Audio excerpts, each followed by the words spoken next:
Let's give a big clap offering to the Lord. Okay, hallelujah, praise Jesus.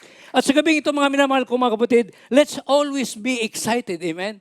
Dahil narito tayo sa Diyos na may gawa ng langit at lupa, pinanggagaling ng lahat ng ating mga pangangailangan.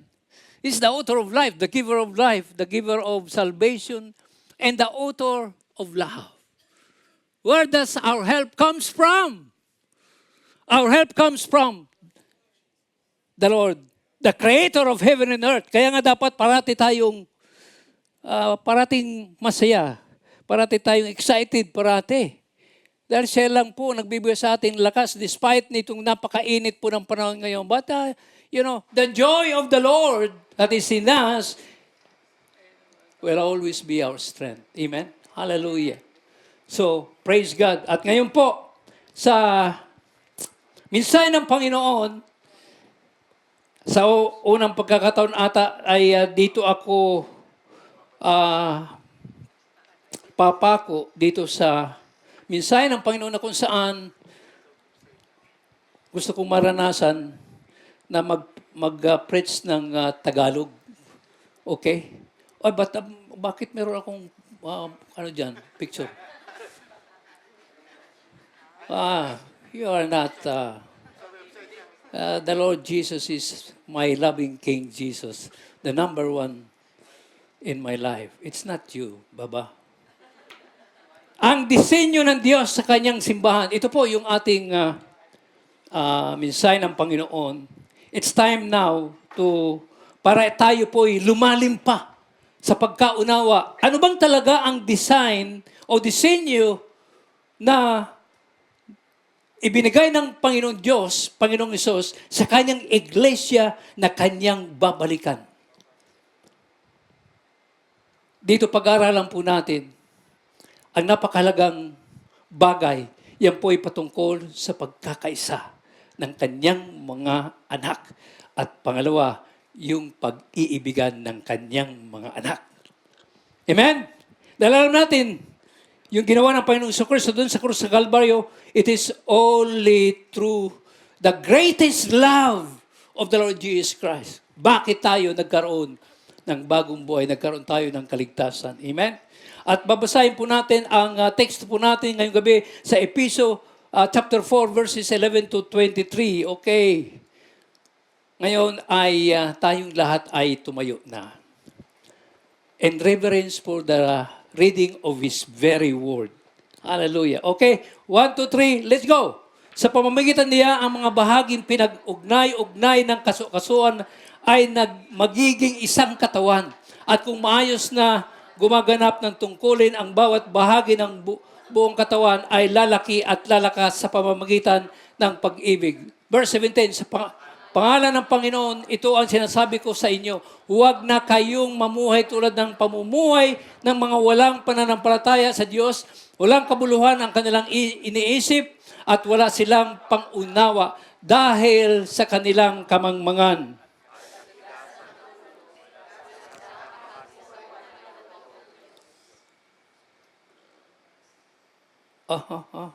Uberte ka. At sa pamamagitan ni... Bakit? Tama ba? Okay, sa pamamagitan niya, ang mga bahaging pinag-ugnay ng kasuan ay magiging isang katawan. At kung maayos na gumaganap ang tungkulin sa bawat bahagi, ang buong katawan ay lalaki at lalakas sa pamamagitan ng pag-ibig. Verse 17, sa pangalan ng Panginoon, ito ang sinasabi ko sa inyo, huwag na kayong mamuhay tulad ng pamumuhay ng mga walang pananampalataya sa Diyos.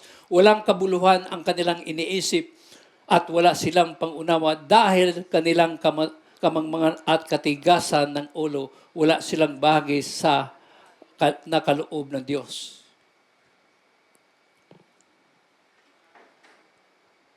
Bakit hindi natapos? Meron pang 23 yan . Okay. Well, kung babasahin po natin po yung 19, sila ay naging alipin ng kahalayan at wala silang kahiyang kaunti man lamang. Wala silang inaatupag, kundi pawang kalaswaan. Hindi ganyan ang natututuhan ninyo tungkol kay Kristo. Napakinggan na ninyo ang aral ni Jesus at natutuhan na ninyo ang katotohanan nasa Kanya. Iwanan na ninyo ang dating pamumuhay, hubarin na ninyo ang inyong dating pagkatao na napapahamak dahil sa masasamang pagnanasa. Magbago na kayo ng diwa at pag-iisip. Pagpalain ng Panginoon Kanyang banal na salita at tayong lahat ay makakaupo na po. Hallelujah. Praise God. So meron tayong, wala yung mga verses po, okay? At yung from verse 19 to 23. So praise God. Ito po ang mensahe ng Panginoon sa gabing ito. I hope and I pray na ask the Holy Spirit to give you excitement. Ask the Holy Spirit to give you that, encouragement at yung patuloy na pananampalataya natin na merong gagawin ang Diyos sa gabing ito sa bawat isa po sa atin. Sapagat ito po, ang tema po dito po, ito yung samasamang paglago ng kanyang iglesia.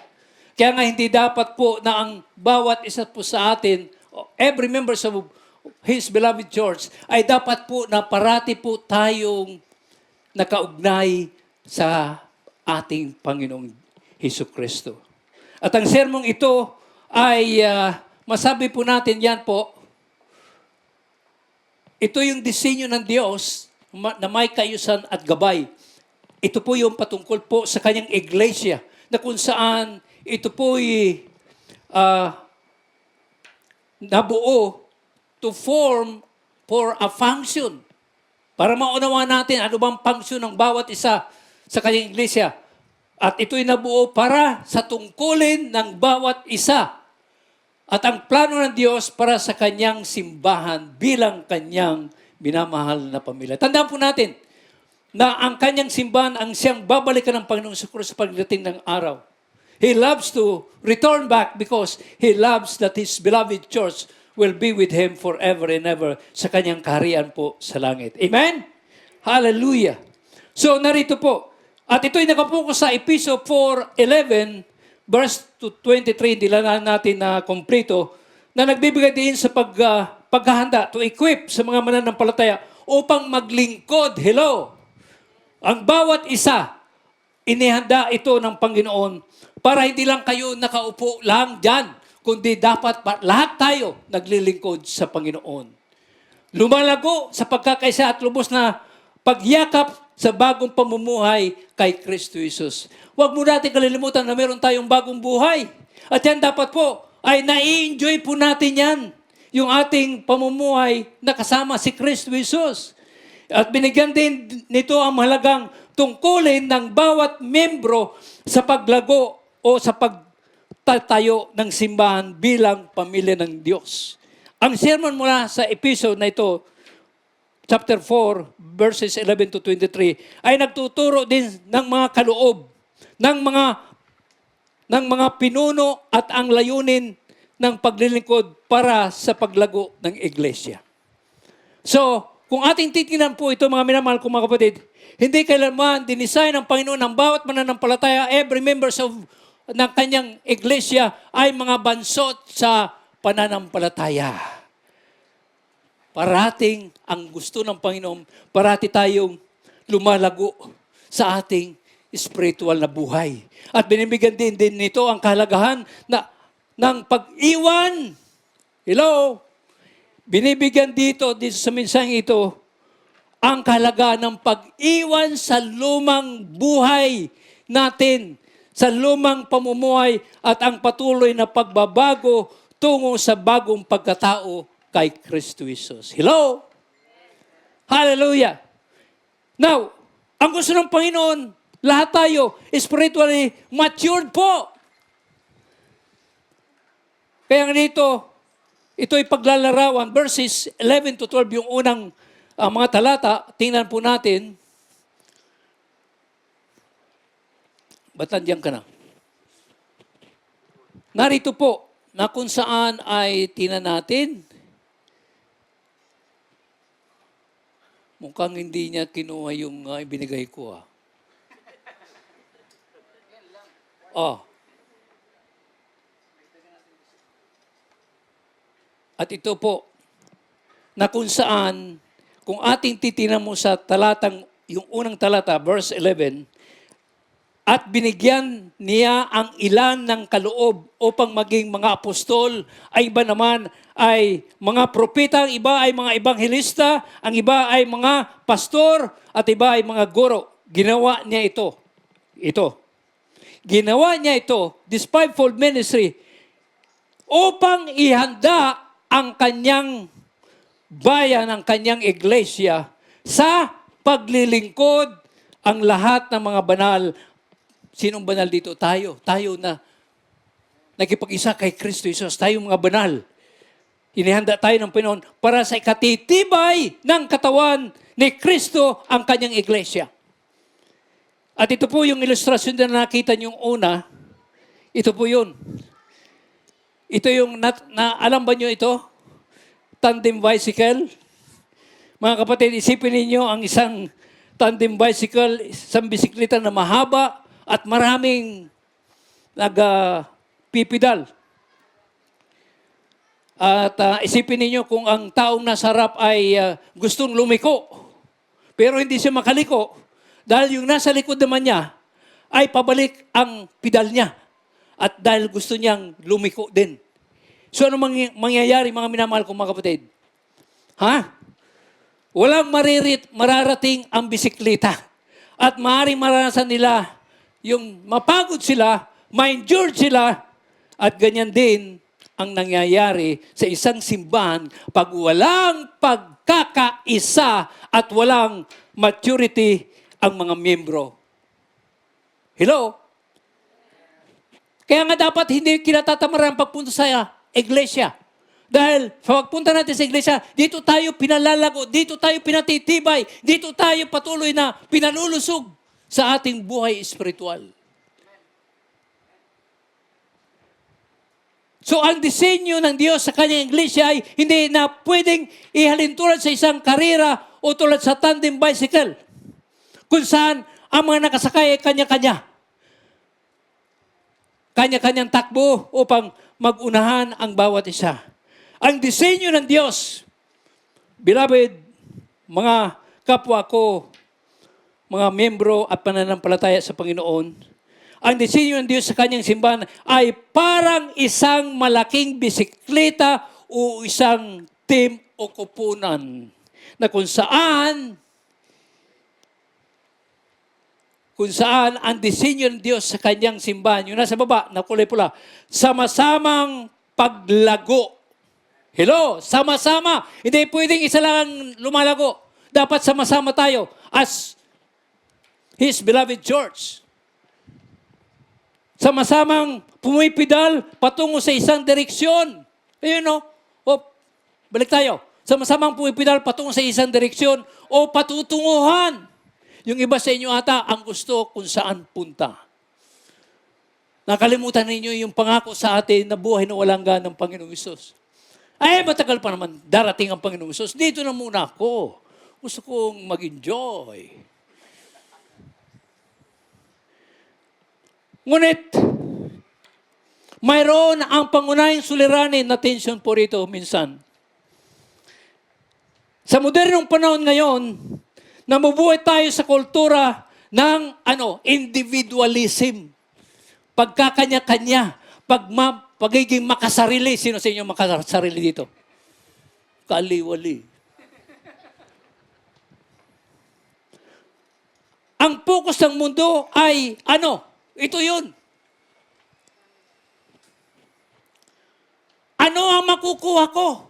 Ano ang mapapala ko? Paano ako lalago? Mag-isa lang ba ako? Ano ang pakinabang ko sa simbahan? Alam nyo, minsan, ganyan tayo eh.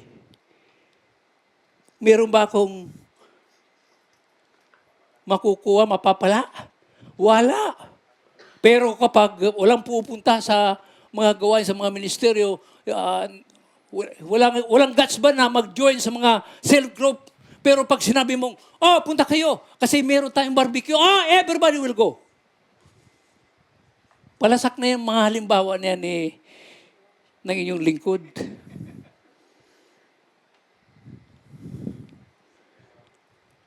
Kaya naman, maraming Kristiyano ngayon, ito, huwag kayong masaktan sa sasabihin ko. Mahal ko kayong lahat. At higit sa lahat, mahal tayo ng Panginoon. At hindi dapat na tayo po'y, yung bang, tayo ay, para bang walang plano sa buhay. Kaya naman maraming Kristiyano na ngayon, ang nananatiling sanggol sa pananampalataya.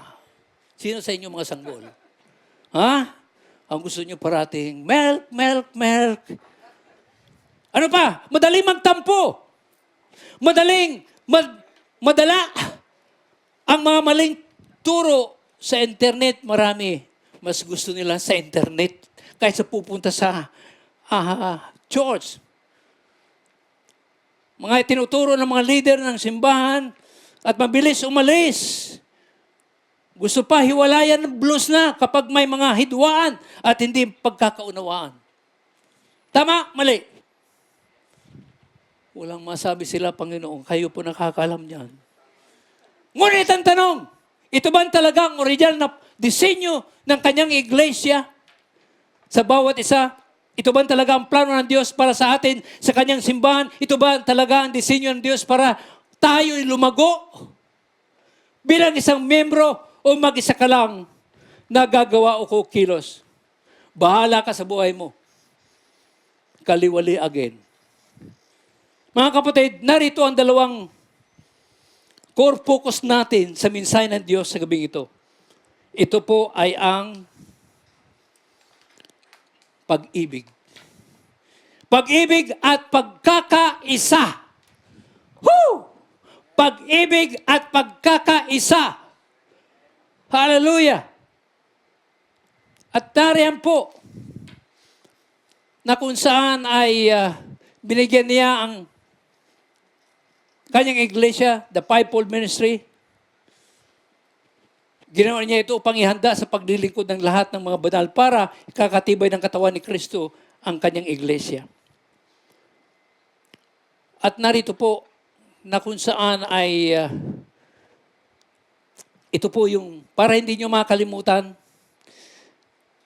taas yung mga palad nyo. Okay? The thumb, that is for the apostle. Okay? And the index finger, that is for the prophet. At yung middle finger po, yan po, tatalakay patungkol sa evangelist. At the ring finger, at yan po ay ang pastor. And the pinky finger, yan po ang guro. Yan ang disenyo ng kanyang simbahan na sama-samang dapat na lumalago. Mga minamahal kong mga kapatid. Dapat nandyan yung pag-ibig at pagkakaisa. Pagsasalita ng katotohanan sa diwa ng pag-ibig at ang maturity o ang paglago espiritual. Maging mature sa lahat ng bagay kay Kristo Jesus. Mga minamahal ko mga kapatid, halika at buksan natin ang ating mga puso habang tinitingnan natin ang unang malagang hakbang na disenyo ng Diyos sa kanyang iglesia. Mga minamahal ko mga kapatid, kung ang layunan ng Diyos ay sama-sama nating pag-abot para tayo po'y mag-matured, paano niya ito sisimulan? Actually, mga minamahal ko mga kapatid, hindi tayo iniwan ng Diyos na mga pa sa dilim. Hindi niya sinabi na, magpakarami kayo at magpakataba. Kayo hindi pa ako tapos, kayo sa pananampalataya na walang gabay. Hindi tayo binigyan ng Panginoon ng gano'n na order. Ang totoo, naglagay ng Diyos ng isang strategies o plano, at ang planong ito ay magsisilama sa mga taong pinili niya upang mamuno. Dito natin makikita ang unang prinsipyo ng ating sama-samang paglago. Ito po yung unang punto po mga minamahal ko mga kapatid. At ito po ay yung layunin, equipping the saints, Ephesians 4:12, ginawa niya ito pang ihanda sa paglilingkod ang lahat ng mga banal para sa katitibay ng katawan ni Kristo, ang iglesia. Kaya dapat, we are not left behind. Dapat parati tayong advance. Sa nais ng Panginoon na makita po sa kanyang iglesia. Ang disenyo ng Diyos ay may kaayusan at gabay. But let's look at Ephesians chapter 4 verse 12. Yan, ginawa niya ito upang ihanda sa paglilingkod lahat ng banal para sa katitibay ng katawan ni Kristo, ang iglesia ng Panginoon. Tingnan natin ng mabuti sinasabi ng Ephesians chapter 4 verses 11 and 12. Binigyan niya ang ilan ng kaloob. Ito yung fivefold ministry. Ginawa niya ito upang ihanda sa paglilingkod ang lahat ng mga banal para sa katitibay ng katawan ni Kristo Jesus. Alam nyo, hindi magiging matibay ang katawan ng Panginoong Kristo kung tayo ay kulang-kulang. Ibig sabihin, yung iba lang ang lumalago, yung iba hindi. Yung iba tamad, yung iba hindi. Masipag naman sila. Dapat maunawaan po natin ito. At ito po, these roles are given by Christ to equip His believers, bawat isa po sa atin, to build up the church and foster spiritual unity and maturity. Gusto ba niyo na ang iglesia ng QEC bansot? Malnourished? Hindi yan masasabing malago ang kanyang iglesia kung ilan lang ang malago, yung mga leaders lang. Pero hindi. Hindi dapat maging ganon. Mga kapatid, makikita natin dito na ang paglago ng simbahan ay hindi tsamba o chismis. Ito ay may banal na architectural design. Sinabi ko itong architectural design kasi nag-aral ako ng architecture pero hindi naman ako nakagraduate. Hindi ako nakapag-board. Pero salamat sa Panginoon dahil mayroong tunay na plano ng Diyos sa inyong lingkod. At narito tayo ngayon, nagkakasama-sama. For 40 decades, andito pa rin ako dahil sa plano ng Diyos. So, si Kristo yung mismo ang nagbigay ng mga espesyal na gifting o regalo sa simbahan, sa mga pinuno, sa mga leaders, ang mga apostol, propeta, evangelista, pastor at guro. So, nariyan po ang katotohanan po doon. At yan po ang layunin po. Okay? Ngunit, pansinin ninyo ang mabuti ang talatang 12. Maraming tao ang nag-aakala na ang trabaho ng pastor o leader ay parang gawin ang lahat ng bagay sa simbahan. Akala natin, bahala na si pastor dyan. Basta kami makikinig lang. Anong klaseng membro yan? Hindi ang design ng Panginoon. Ang pastor lang daw ang magpipreach. Sila ang magpapaawit. Sila ang manunundo. Sila magpapakain, sila mag-ayos ng silya, sila ang bibisit sa masakit, at sila rin ang mag-ayos ng mga kagamitan dito. Ano mangyayari? Kaya kapag ganyan takbo ng simbahan, mabuburn out yung mga lingkod ng Diyos, mga pastor, hello? Kaya nga naubusan na ng buhok si Pastor Clint eh. At marami mga pastor wala ng mga buhok. Isa na ako doon, nag-uumpisa na sa likod. So, mga minamahal ko mga kapatid, ang sabi ni Pablo, ang tunay na tungkulin na pinuno ng simbahan, yung mga pastor, mga leader, pakinggan ito, para lamang ihanda ang mga banal, kayo mga membro sa gawaing paglilingkod. Pamumunuan niya ng mga pastor ninyo. Hello? Pero maawa naman kayo. Maawa naman kayo. At ang salitang handa ay ito, para ayusin, sanayin, bigyan ng sandata o armas bilang isang sundalo ang isang lingkod ng Panginoon at isang membro ng iglesia. Sa mga tuwid, ang simbahan ay hindi isang ospital kung saan ang mga membro ay nakahiga na lang habang ang mga pastor ay ang manggagamot. Kaya pag may problema, Pastor, punta ka rito, pag-pray mo ako. Oh, yun ang isang simbahan ay isang training camp. Ang mga leader ay tagapagsanay. Sinasanay tayo ng mga leader natin. At kayong mga membro o ang banal na members ay mga manggagawa. Hello! Mga manggagawa kayo na sinasanay dahil kayo ang gagamitin ng Diyos na magpapatibay sa katawan ni Kristo Jesus.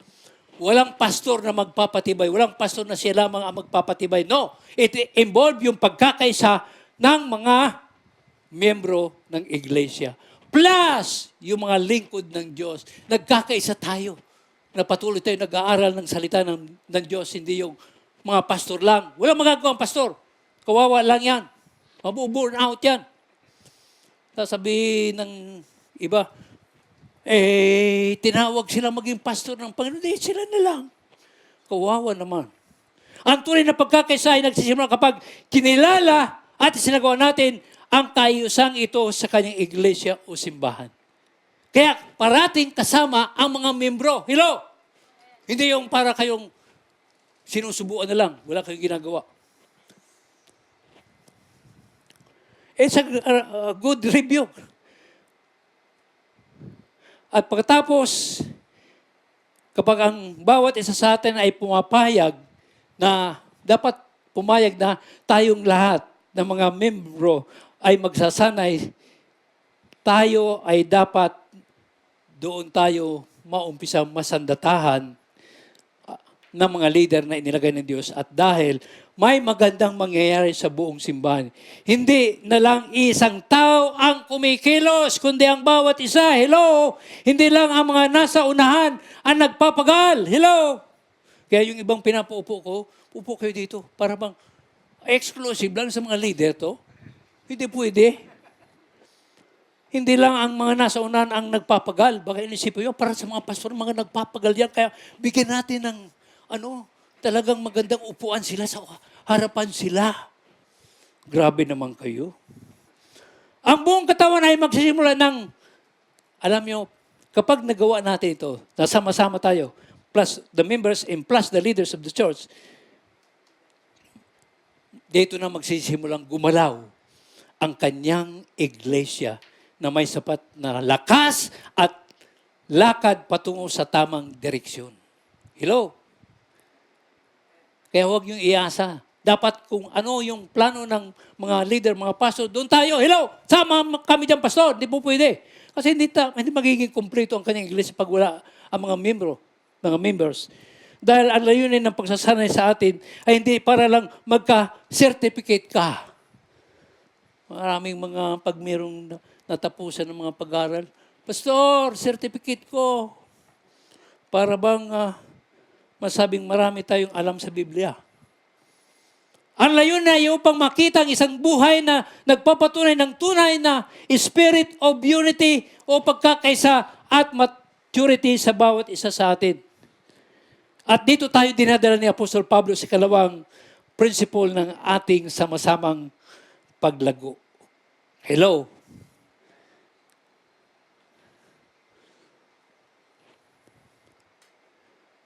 Pagtutulungan, yan ang isang tunay na paglago. Hello? Tingnan na ninyo. Holy Spirit, give them, Lord, your wisdom and knowledge and understanding. Hindi yung tagapakinig lang sila, Panginoon. Tagakain lang sila, Panginoon. Lord, tulungan niyo po sila, ang bawat membro, na ang susi sa spiritual na paglago sa iyo, Panginoon, ay ang pagiging ganap na tulad ni Kristo. Pagsasalita ng katotohanan na may pag-ibig at tumpak na paggawa ng bawat bahagi. Ikaw ba ay ito ang tanong ikaw ba ay isang kasuan na nagpapatibay o isang bahagi na nagiging pabigat sa katawan ni Kristo? Hello? Pabigat ba tayo? Ano ang bahagi mo na ginagampanan ngayon? Tandaan, ang paglago ng ating simbahan ay nakasalay din sa iyong pagsunod. Hello? Obedience. Dapat nandun. Hindi yung nakikita lang yun si pastor.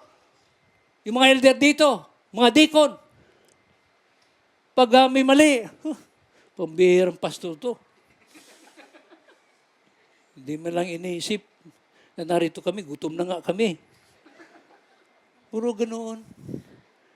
Kaya nung magkaroon tayo dahil sa ating ECAC project, magtitipid tayo.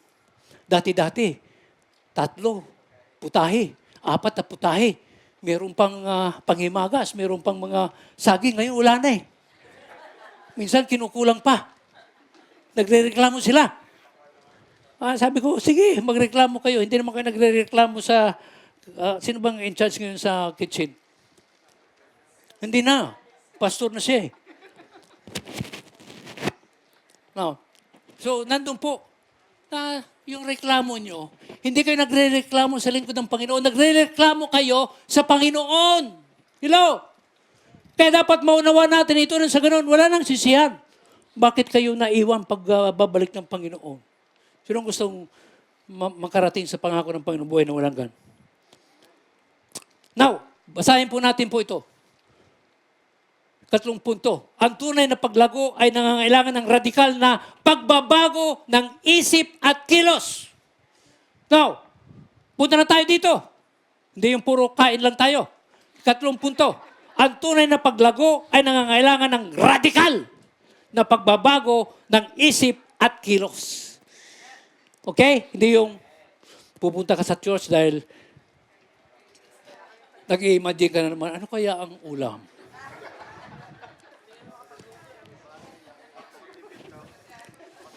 Sana sunduin ako ni Brad. Kung hindi ako pupunta. Ayan po. Verse 12, ginawa niya ito upang ihanda sa paglilingkod ang lahat ng mga banal para sa ikatitibay ng katawan ni Kristo ang kanyang iglesia. Verse 20, ngunit hindi ganyan ang natutuhan. Alam niyo mga minamahal ko mga kapatid, pansinin ninyo. Okay? Mga kapatid, napakalinaw ng blueprint ng Diyos sa bahaging ito. Ang maturity o pagiging adult sa pananampalataya hindi nagagawa sa pamamagitan ng pagiging Lone Ranger na Kristiyano. Alam mo yung Lone Ranger? Kontento ka na dyan sa isang tabi. Pa-smile. Sige. Oh. Kapag ang isang Kristiyano ay hindi mature, mga minamahal, listen to this, hindi mature at walang komunidad, hindi sa kabilang po sa isang iglesia o sa isang cell group, para siyang bata na napapadpad at itinataboy ng bawat hanging aral. Hanging aral, ano yun? Sa panahon ngayon, napakaraming hanging aral. Mga TikTok. Sumahilig dito sa TikTok. YouTube at Facebook. Kaya't kung wala kang malalim na pakikisa sa isang lokal na simbahan, ano mangyayari? Madali kang maluko na mga mandarambong na mga turo ng mundo. Question, paano natin ito lalabanan? Sabi sa talatang 15 at 16, sa pamamagitan ng 2 bagay. At ito po ay, asan ako?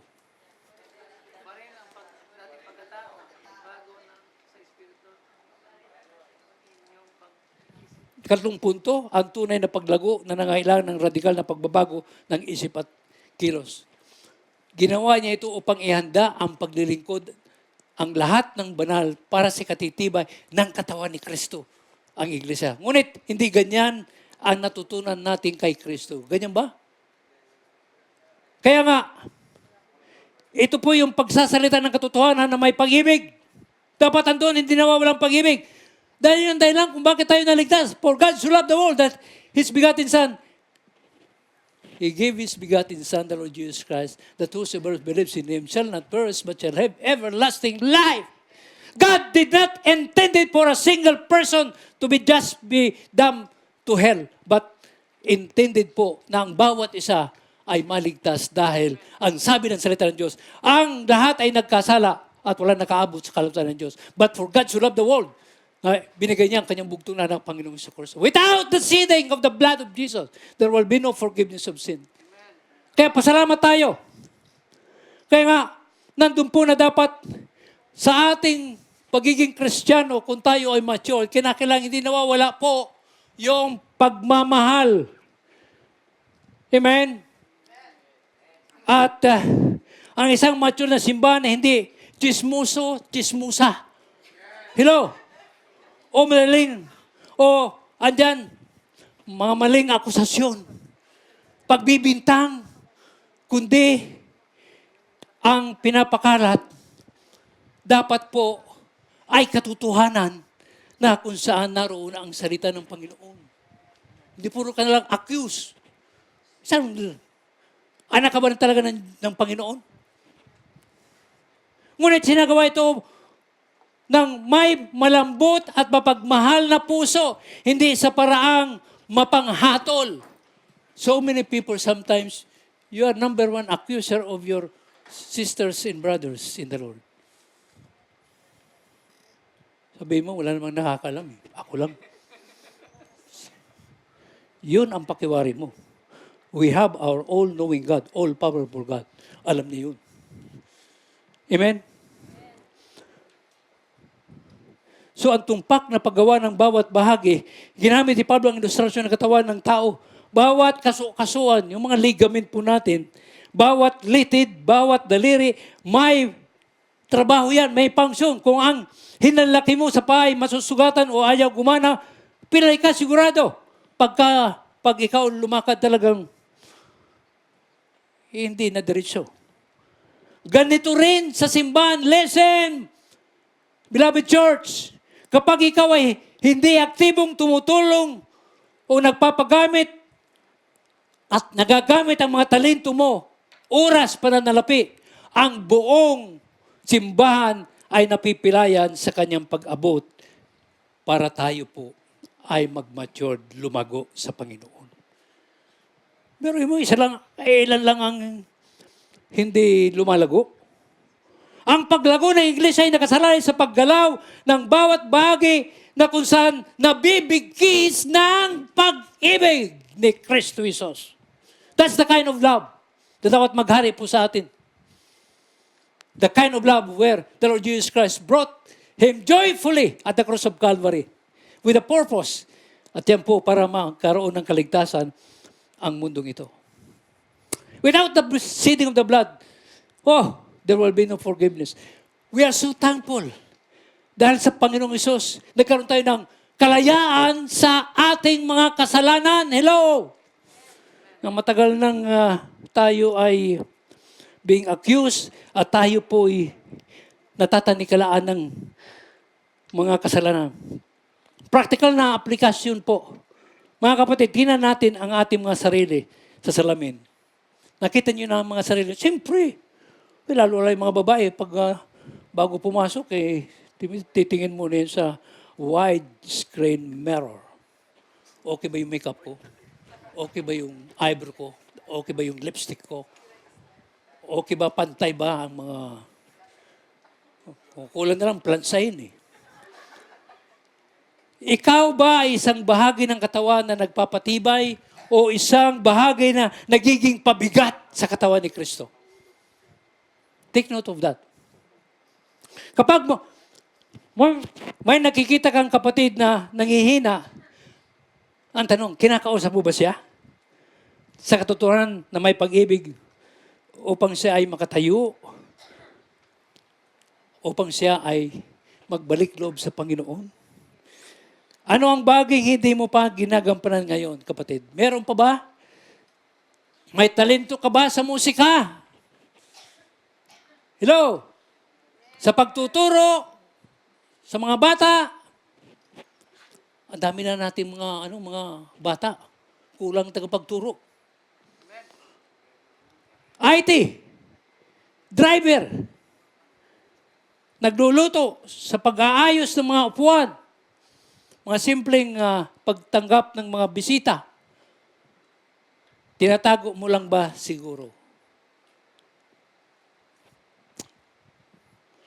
Tandaan, ang paglago ng ating simbahan ay nakasalay din sa ating lahat sa pagsunod natin sa kalooban ng Panginoon. Hello?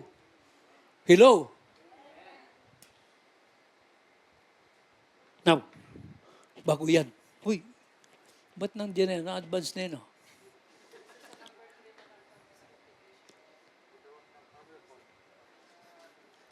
Alam nyo, ang tunay na sama-samang paglago ay may direktang epekto kung paano tayo mag-iisip, magsasalita at kumikilos. Amen? Sa iyong simbahan, sa tanan, sa iyong mga trabaho, o saan man lugar, dapat blessing tayo. Hindi tayo yung kinatitisuran. Pag nakita ka pa lang, oh, dito na si... Pinagtataguan ka na. Kaya naman sa huling bahagi ng ating teksto po, hinahamon tayo ni Pablo na tingnan natin ang ating mga sarili. Ano yun? May nabago bang talaga ang Panginoong Hesus sa buhay natin? Hello? Meron ba? Dito natin makikita yung katlong at huling prinsipyo ng ating sama-samang paglago. Ito po yun. Okay? Ang tunay na paglago ay nangangailangan ng radical na pagbabago ng isip at kilos. Hello?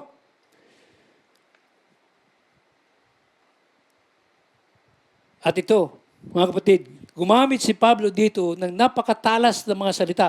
Sinabi niya na ang pamumuhay ng mga taong walang Kristo ay madilim ang pangunawa at matigas ang puso. Okay? Ngunit sa talatang 20, sinabi niya, hindi ganyan ang inyong natutunan kay Kristo.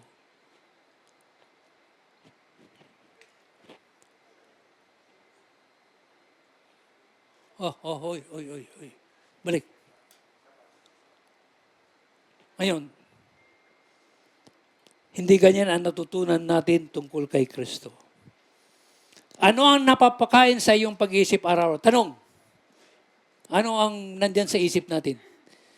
Mas marami bang oras ang naubos mo sa panunood ng mga bagay sa mundo kaysa sa pagbubulay-bulay ng salita ng Diyos? Hello? Magsabi ng totoo. Kung walang pagbabago ang pag-iisip, walang pagbabago sa pamumuhay mo. Hello? Ang pagkilala kay Kristo siya dapat magbunga ng isang radikal na kaibahan o pagbabago o transformation po. Hello? Hindi yung ilan lang ang mayroong pagbabago talaga. Pag nakikita mo talaga siya, si brother, si sister, nakaka-bless talaga ang buhay niya. Pero yung, pag nakikita ka naman ng iba mong mga kapatid, ako naman, hindi pwedeng maging Kristiyano sa Biyernes, pero hintil o makamundo mula Lunes hanggang Sabado. Naunawan niyo yung sinasabi ko? Ha? Paano natin ito isasagawa? Dito nagbigay si Pablo ng isang praktikal na ilustrasyon para sa pagpapalit ng damit.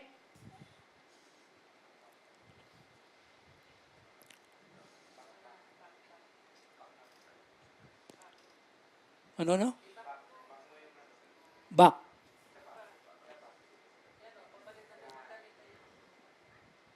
Nalilito na ako dito. Ang tunay doon na paglago ay nangangailangan ng radikal na pagbabago ng isip at kilos. Radikal dapat.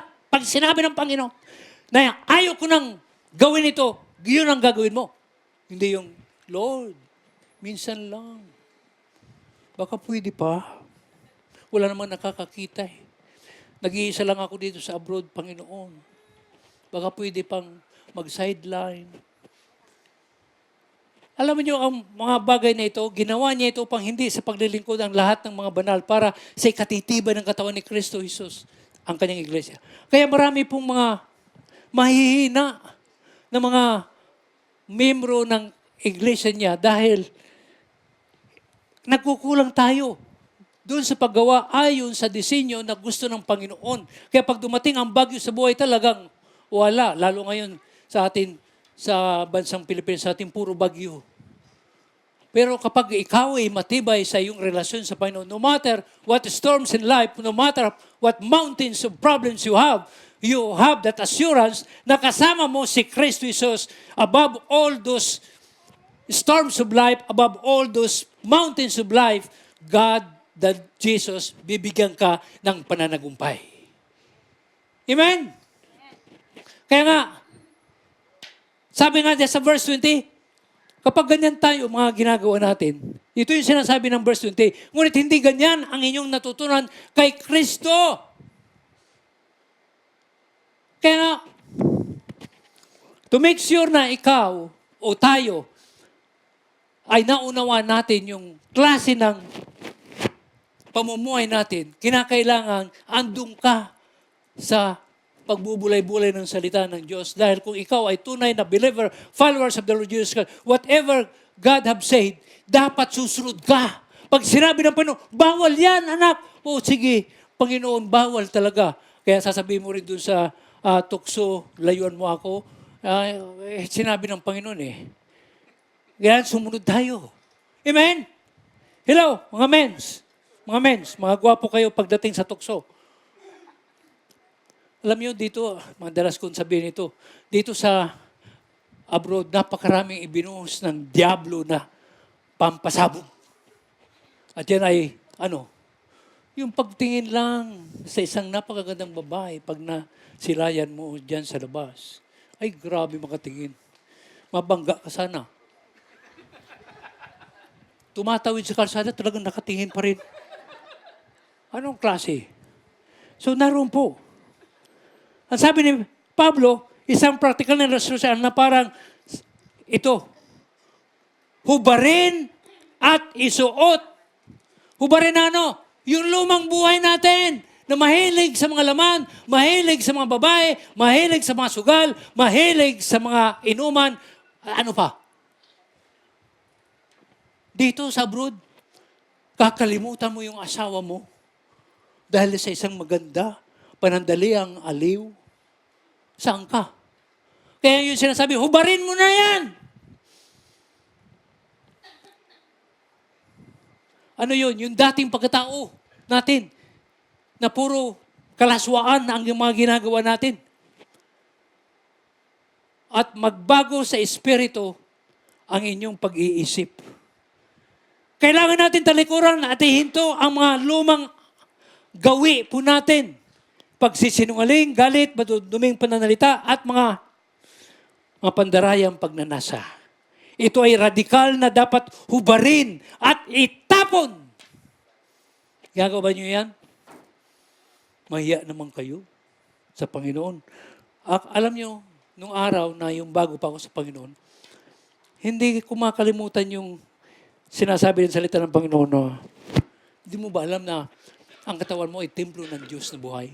Kapag mayroong ginagawang kasalanan, nahiya na ako sa Panginoon. Lord, patawad, nakakaya naman itong ginagawa ko, Panginoon. Kayo, ganun ba kayo? O hindi?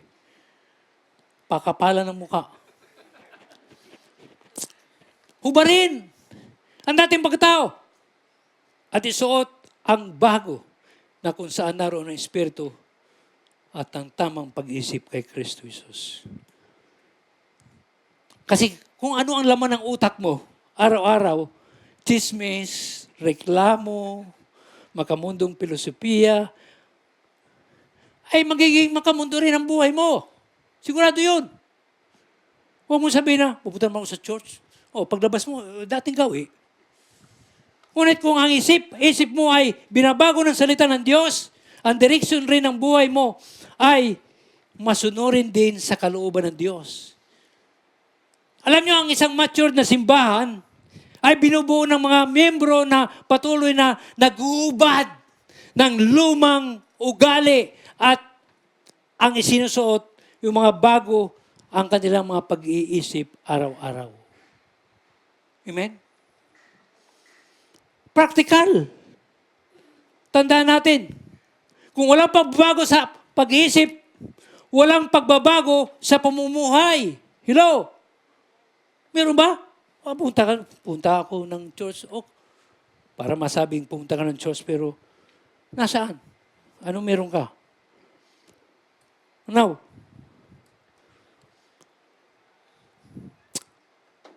habang tinitingnan natin ang design na ito ng Panginoon,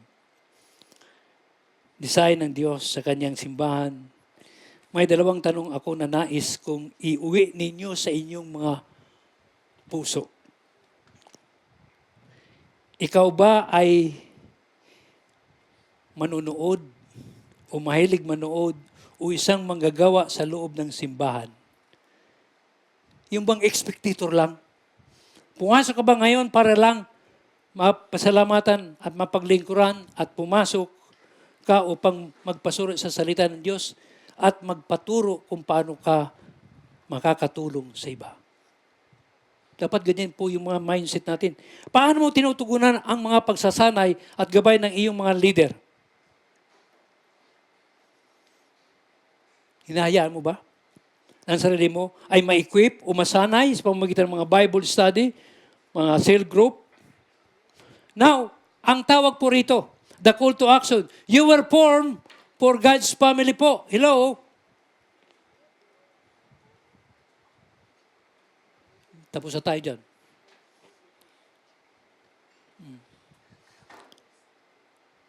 Yan tanong kanina.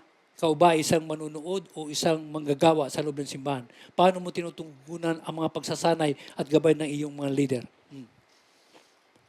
The call to action, we were formed for God's family and you were given a function within it. Note, you are not a consumer. You are a contributor. Hindi ka mamimili.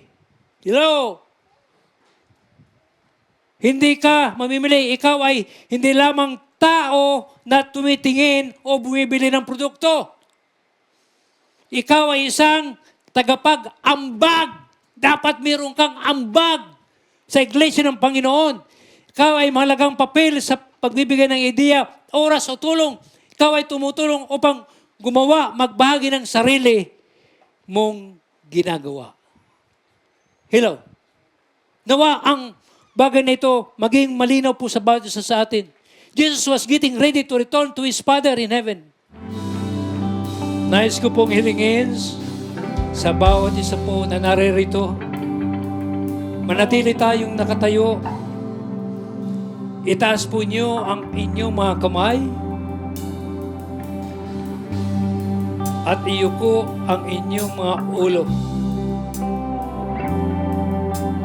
Habang dinadalangin natin na may katapatan with authority ang ating panalangin. Ariin natin na ito ay ating personal na panalangin. Alam ko mayroong mensahe ang Panginoon sa bawat isa po sa atin. Alam ko mayroong gagawin ang Panginoon sa bawat isa po sa atin. Pagkat ang banal na Espiritu ay naririto. And we all know that our God is our all-knowing God, our all-powerful God, our loving God, our God who loves us so much. Nakikita ng Panginoon ang mga kabigatan natin. Nakikita ng Panginoon ang mga kabigatan, ng mga problema, pangangailangan natin. At narito po ang ating Diyos. Just surrender your life unto the Lord habang tayo po ay nananalangin. Patuloy po nating isuko ang ating mga buhay sa Panginoon. Let's hear this prayer with authority from your heart. Panginoon Diyos na makapangyarihan sa lahat, muli kami nagpapakumbaba sa inyong banal na harapan, Panginoong Hesus. Maraming salamat sa iyong salita na ngayong gabi ay aming napakinggan, na kung saan nagbibigay sa amin ng liwanag at paalala. Narito po kami, Panginoon, Kayo po ang higit na nakakaalam ng aming mga buhay. Truly, O God, that you are all-knowing God, all-powerful God, that we cannot hide anything else, O God. Kaya we ask the Holy Spirit to search our heart. At patuloy kaming humihingi ng kapatawaran sa mga pagkakataon na pinili naming mamuhay ng mag-isa, mapagparaya, at nananatiling sanggol sa pananampalataya. Ipinapanalangin ko po, O Diyos, ang iyong iglesia na nagkakatipon-tipon ngayon at pagkakatipon-tipon din sa araw ng bukas. Nais naming lumago, Panginoon, ng sama-sama ayon sa iyong banal na disenyo ng inyong iglesia. Panginoon, pagpalain mo po ang aming mga pastor, mga leader, at patuloy po silang bigyan ng sandata, patuloy na palakasin, bigyan ng karunungan sa pamamagitan ng banal na salita upang may handa kaming mga tupa mo sa gawaing paglilingkod. Tulungan mo rin ang bawat isa sa amin na maging aktibong bahagi in all your body members, especially, Panginoon, ang ICAC member churches. Na ang lahat, Panginoon, ay magsasalita ng katotohanan na may pag-ibig at gagamitin mo ang bawat isa sa amin sa mga kaloob, especially, O God, ito pong fivefold ministry para sa iyong ikaluluwalhati. Higit sa lahat, Panginoon, binibigyan mo kami ng lakas na hubarin na namin ang aming lumang pagkatao. Baguhin mo po ang aming mga pag-iisip sa pamamagitan ng iyong salita, Panginoong Hesus, upang ang aming maging tunay na patutuo ng iyong pangalan, Panginoong Hesus, kapangyarihan at biyaya. Manatili nawa sa aming mga puso ang iyong salita, Panginoong Hesus. Sinasabi mo yan po sa iyong banal na salita na kami ay maging mature, matatag, malakas sa lahat ng bagay at lubos na katulad ng inyong buktong na anak si Kristo Jesus, na siyang ulo at katawan naming lahat. Salamat sa Espiritu ng pagkakaisa at pananampalataya naming lahat ng mga anak mo, Panginoon. Lalong-lalo na sa pagtatayo ng iyong bahay-sambahan. Salamat sa paglago ng iyong gawain sa aming mga buhay at sa aming simbahan. Ama, aming Diyos, sa pangalan ng iyong buktong na anak, Kristo Jesus, at sa banal na Espiritu Santo, ito ang aming lahat na pananampalataya at panalangin. Ang lahat ay magsasabing Amen. Let's give a big clap offering to the Lord.